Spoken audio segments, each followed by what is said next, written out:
Rooted phone এবং টারমাক্স এমুলেটরের সাহায্যে কীভাবে যে কোনো ওয়াইফাইকে হ্যাক করতে হয়। তো সর্বপ্রথম আমাদের টার্মিনালটা ওপেন করতে হবে, দেন কমান্ড টাইপ করতে হবে সুডো ওয়ান শট -i।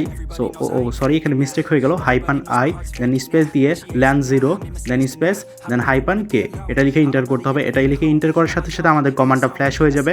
এখন শাটারটা ডাউন করার পর আমরা আশেপাশে সমস্ত ওয়াইফাইয়ের সিগন্যালগুলোকে দেখতে পারবো। তো তোমরা দেখতে পারতেছো যে কোনো ওয়াইফাই আমার এখানে কানেক্ট নাই। তো আমরা এখন আমাদের যে ওয়ান টাইপ করতে হবে, ওয়ান টাইপ করলে আমাদের কমান্ডটা ফ্ল্যাশ হবে, দেন অ্যাটাক কিন্তু শুরু হয়ে গিয়েছে। অ্যাটাককে দুইবার পারফর্ম করতে হয়, একটা হচ্ছে বেসিক্যালি সমস্ত ওয়াইফাই অ্যানালিটিক্স করে, এবার আমরা আবারও ওয়ান টাইপ করলাম, এবার আমাদেরকে পাসওয়ার্ড ক্র্যাকিং করে সেটা আমাদেরকে এখানে দেখাবে। সো বুম, আমাদের কিন্তু ওয়াইফাইয়ের পাসওয়ার্ডটা বেরি হয়ে গিয়েছে।